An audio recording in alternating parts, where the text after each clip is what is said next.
So that's also dependent on what can happen.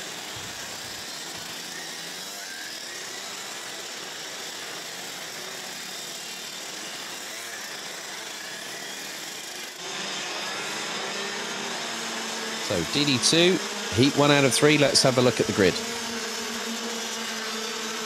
Sebastian Jankowski from Poland will have Denmark's Mattias Lund alongside on the front row. Ville Villainen and Peter Bezel, that is row number 2. Bezel is the current points leader coming into this round. Jakob Bezel and Martin van Leuven round out the top 3 rows ahead of what should be Paulo Besoncenet from France and Fabian Bock from Germany.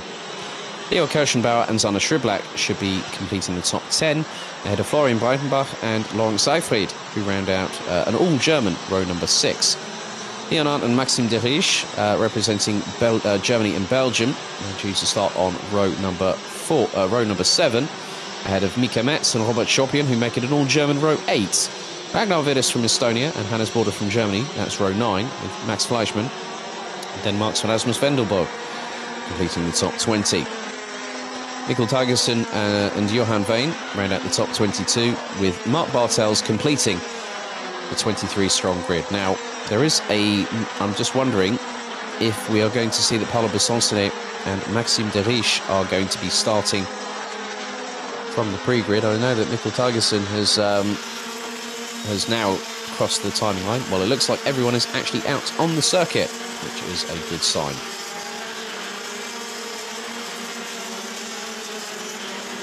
Coming into the round itself here, it is Peter Bezel that leads the way, Mattias Lund in second, Zana Schriblak in third, Ville Villainen in fourth, ahead of Martin van Leuven, who absolutely blew the doors off of Karting Genk back in the second weekend of April.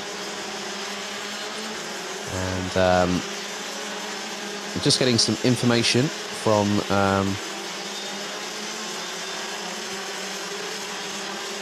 Yep, so effectively, I've just been informed, a big thank you to Steffi, our stream director, for giving me the information directly, that Besoncenet and Derich will be able to do the warm-up laps, but then they have to go back into the pit lane. And then after the red lights go out, they can then go back onto the circuit. So they will be at the back end of the field. They'll have to side their way through it. And thereby, that will then make it a bit more interesting, let's say. Gives a bit more of a challenge to drivers, but obviously it's not what the drivers want. If they're not on the pre-grid at the right time, before the gate closes, then there are certain stipulations made, but they'll have to fight their way back up the order. So Besoncenet would have started 7th, Derich, and there you go, they're down there waiting for the start to happen. As soon as all the other drivers go past, Besoncenet and Derich will be released, and then they'll be able to compete. So Sebastian Jankowski on pole position, representing Poland, and Mattias Lund from Denmark alongside.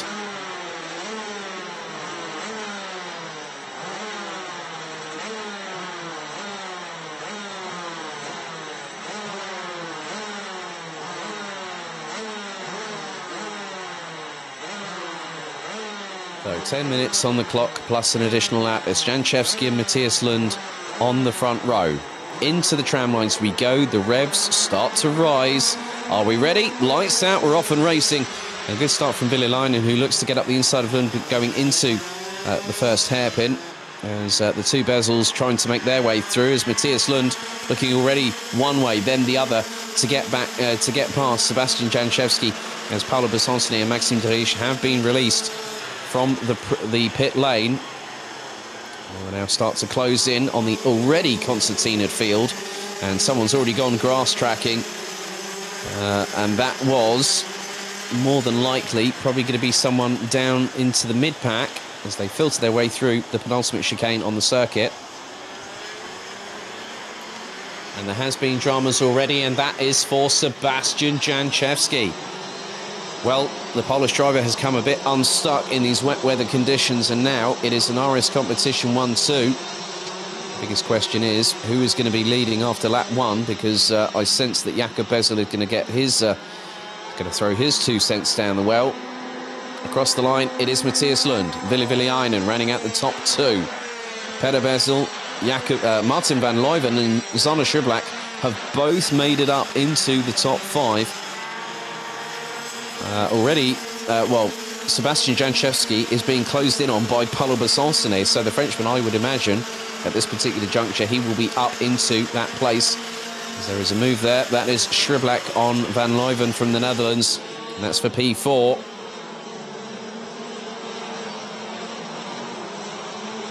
So Seyfried up into 10th, Fleischmann up into 13th, Chopin up into 12th place.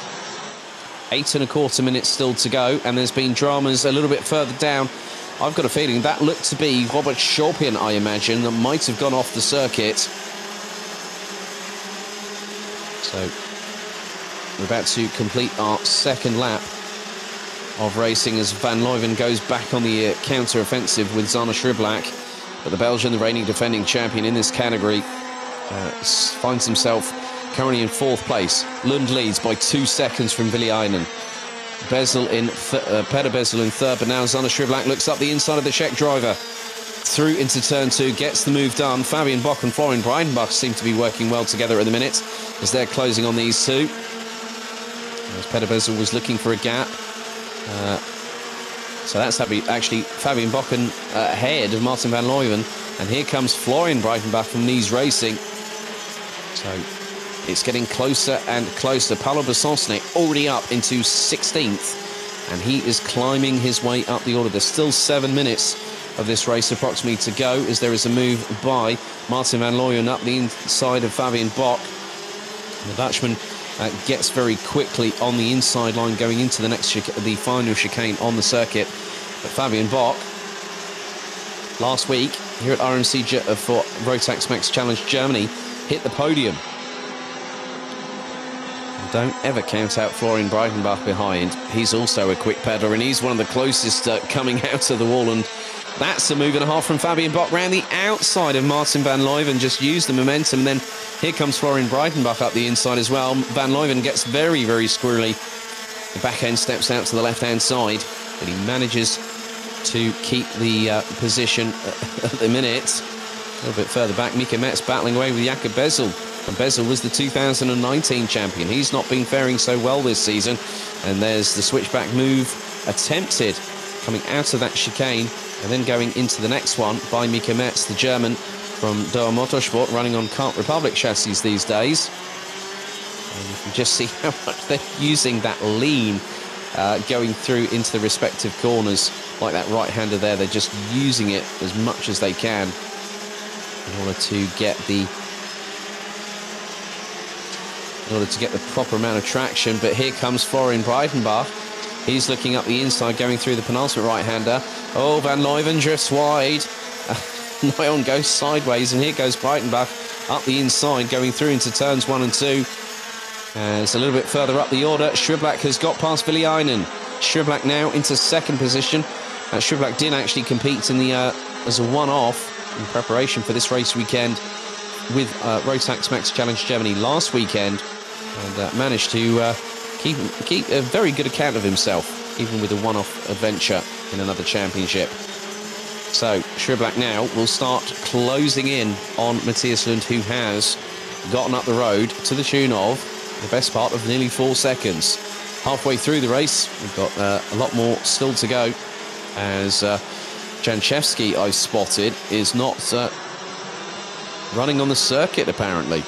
Robert Chopin, though, has dropped all the way down to 22nd position on the Mach 1 chassis, the 477 from Germany. And there is Zana Schiblak. Lund has already crossed the line. The gap now is well over 4.2 seconds. Fabian Bock is now closing again on Peder Bessel, and here comes Florian Breitenbach trying to be like the meat in the sandwiches, Florian, but on that particular occasion couldn't do anything about it. Right, there has been a penalty issued, 4-4-7. Rasmus Vendelbo from Denmark has been given a 5-second time penalty post-race for pushing, as there is the opportunity that Fabian Bock wanted. When it came to Peder Bessel up the inside into the next right-hander goes the German from Voigt Motorsport, and then takes what is 4th place away. As wide and then some from Florian Breitenbach, but look at the run he gets out of the corner. He manages to sprint his way past up the inside of Martin van Leuven from the Netherlands, running with Schiepers Racing on the Kart Republic chassis. So Matthias Lund is putting the hammer down, and he's putting it down now. 1 minute, 2.924 second lap time. Shriblack improves, but the gap extends. Florian Breitenbach trying to get past Peter Bezel, going into turn 2. Tries to get the inside line. Bezel then counters. Here comes Van Leuven. Now we know what he's like, is the Dutch driver for moves. And there is a move and a half. Florian Breitenbach nigh on touches wheels. Going into turn 4. But that was brazen and then some. Going up the inside of Peter Bezel on that particular occasion. That was a great move. Well and neatly timed by him. But then Bezel comes back at him and gets back past, retakes the position, and you can just see the differing lines, because now Mika Metz has got himself into the mix and he's got himself past Van Leuven and Breitenbach in one fell swoop. They all pretty much went very wide, and then Mika Metz just decided, well, I'm going to fling it up the inside, and decided to throw caution to the wind and gets the job done. So Sebastian Janchevsky, unfortunately, has retired after 3 laps of racing, as we concentrate on the battle here for 6th position. Mika Metz versus Florian Breitenbach. And Breitenbach could get a good run coming out of turn 2, but there's someone that's turned around. Oh, Jakob Bezel drops it coming out of going into turn 2 and finds himself pointing the wrong way on the apex of the corner itself. And that is a real bad start for the Czech Republic driver, the 411 from KFC Saudi Europe.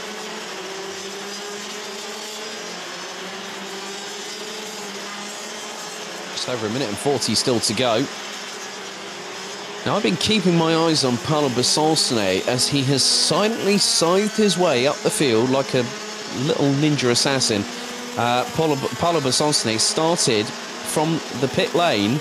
He's now 11th, and he is closing on Hannes Border, so expect that Paolo Besançonnet will be in the top 10 by the end of this race when we hit the checkered.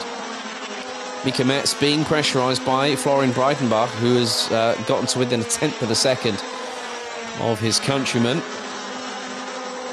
There's Robert Chopin, who's made some inroads. He's come up from 22nd up to 19th position. He's got Estonia's Johan Veen in front. 51 seconds on the clock remaining, plus an additional lap, as there is a move from Robert Chopin up the inside of the 459 to now take what is 18th place, and I think he's getting past Mikkel Tigerson as we speak. Well, he's battling away with the Dane, and now gets the run through that he needs. That's a great move if he can get it done. And Chopin, well, that front bumper looks a bit adrift, let's say. That's definitely had a bit of top part compression on that front bumper. So at the moment we have just a handful of seconds to go. Matthias Lund has already crossed the line, so he's on to the 10th and penultimate lap of the race. Yeah, you can see Robert Chopin's bumper is actually dragging on the front of the on the floor at the bottom. So penultimate lap it is. Matthias Lund has a 4.2 second advantage over Zana Shriblack from Belgium. Villainen leads, well, the best of the rest, so to speak. He is 3.6 seconds behind Shriblack, as there is a bit of a drama, and that is for the 479 Leo Kirschenbauer, whose cart gets incredibly muddy. The mechanic for him is not going to be very happy there. I think he's going to have to jet wash that after collecting quite a lot of muck and dirt, having gone wide there. But we are on the final lap of this race, and there is the leader, Matthias Lund. He's done exactly what he needed to do. He had a difficult race weekend at Adria, but he wants to bring himself back as close as possible to Peter Bezel. He's going to have his work cut out for him. But as I say that, Paolo Besançonnet is in 9th position. He's got his way past Hannes Border to get into the top 10. Max Fleischmann actually rounds out the top 11 positions. But this man here, Matthias Lund, was the championship leader coming out of karting Genk.